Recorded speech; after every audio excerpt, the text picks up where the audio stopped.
হাই friends, গুডুছ ব্লগৰ অন্য এটা ভিডিঅ'লৈ আপোনালোকৰ সকলোকে স্বাগতম। আজি 17 ছেপ্টেম্বৰ ৰবিবাৰ হয়।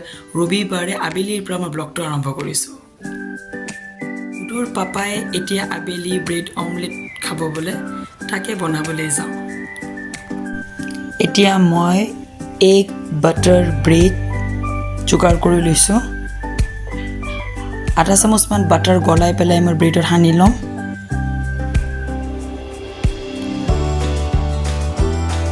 এতিয়া ব্ৰেড টোষ্টাৰত মই এইটো সোমাই দিলোঁ আৰু অন কৰি দিলোঁ।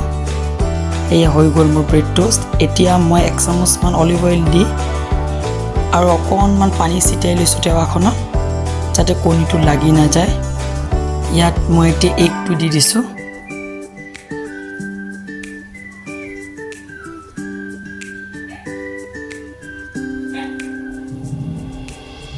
ইয়াতে অকণমান নিমখ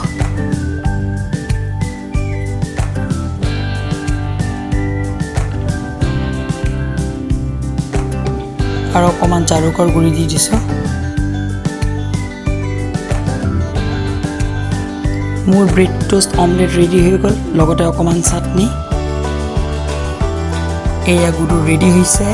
এতিয়া বিশ্বকৰ্মা পূজাৰ বজাৰ কৰিবৰ কাৰণে গণেশগুৰিত যাওঁ।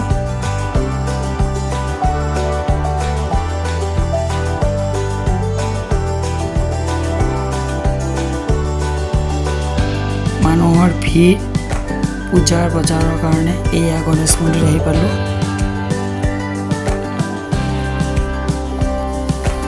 এয়া ফল মূলৰ দোকান। বাবুৱে ভিৰ দেখা পাই মোৰ কোলাতে উঠি লৈছে। এয়া বহুত ফল মূল ওলাইছে, কিন্তু দামো বহুত কৈছে। পূজা বুলি দাম বেছিকৈ কৈছে। এয়া ফুলৰ দোকান। ফুলৰ দামটো বহুত বেছি কৈছে তেওঁলোকে, কিন্তু দাম হ'লেও কিনিবই লাগিব পূজা বুলি। এনেকৈ মোৰ ফুল কিনা হৈ গ'ল।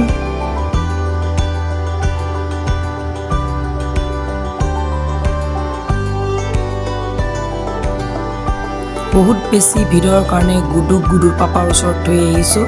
মই আৰু ছবিতে এতিয়া বজাৰ কৰিম। এয়া কাপোৰৰ দোকান গণেশগুৰিৰ ভিতৰৰ। এইবোৰত ভালেই পোৱা যায় কাপোৰ।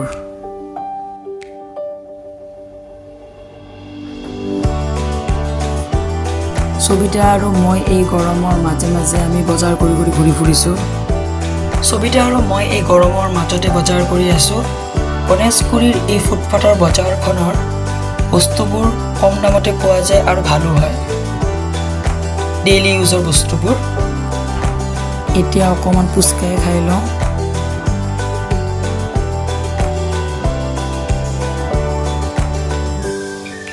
ফুচকাকেইটা কিন্তু ভালেই বনাইছে।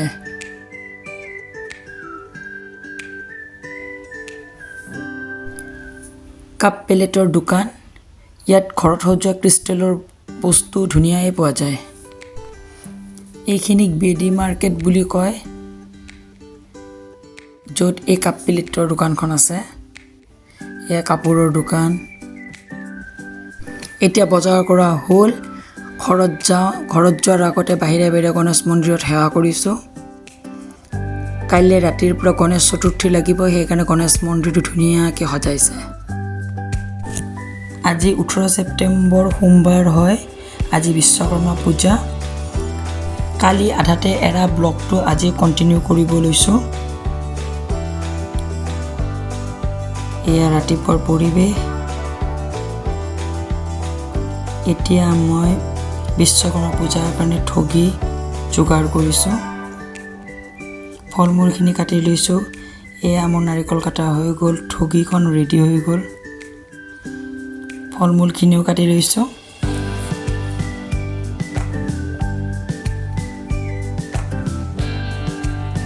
এয়া মোৰ ঠগিখন হৈ গ'ল পাতা।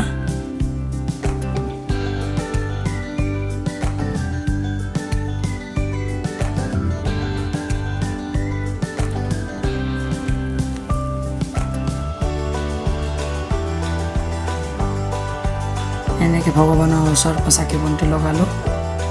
বিশ্বকৰ্মা পূজাৰ কাৰণে ইয়াত থাল ৰেডি কৰিছোঁ এয়া গাড়ী ধুই আছে গুডুৰ পাপাই আৰু গুডু ধুই আছে দেউতাকক দেখি দেখি সিও কামবোৰ কৰিবলৈ লয়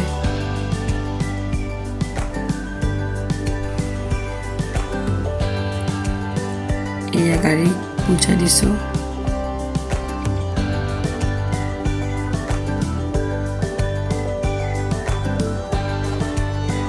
মালাও লগাই দিলোঁ ইখন গাড়ীটো পূজা দিলোঁ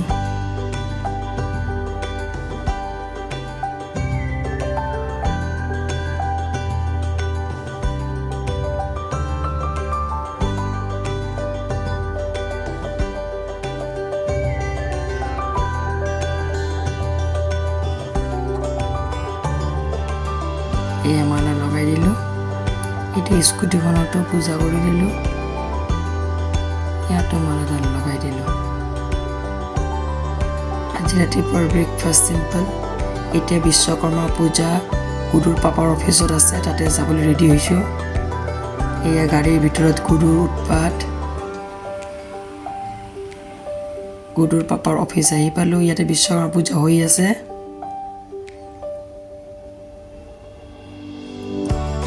বামুণে মন্ত্ৰ মাতি আছে গুডুৰ পাপাৰ অফিচৰ ভিতৰৰ এয়া বাবু অফিচৰ ভিতৰতো বদমাচি কৰা আৰম্ভ কৰিছে আৰু লাহে লাহে দেউতাকৰ চকীত বহি লৈছে এতিয়া কিবা কিবি কৰিবহি অকণমান নাচিছেও এয়া সকলোৱে খাব বহিছে বাবুৰ মৰম এতিয়া আমিও খাবলৈ বহিছোঁ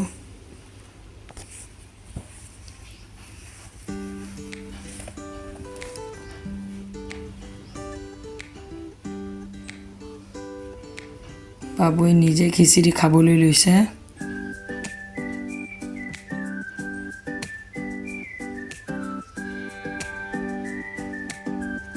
দিনত বিশ্বকৰ্মা পূজা কৰাৰ পিছত ৰাতি এনেই ওলাই আহিছিলোঁ এয়া লক্ষ্মীনগৰৰ পূজাৰ মণ্ডপ হয় মণ্ডপটো খুবেই ধুনীয়া এয়া গুডুৰ পাপাৰ অফিচৰ বিশ্বকৰ্মা পূজা কৰিছিল এতিয়া শেষ হ'ল বিশ্বকৰ্মা পূজাৰ মূৰ্তিটো দেখুৱাই দিছোঁ এয়া গণেশ মন্দিৰ এতিয়া বন্ধ গণেশ মন্দিৰৰ ডেকোৰেশ্যনটো খুবেই ধুনীয়া হৈছে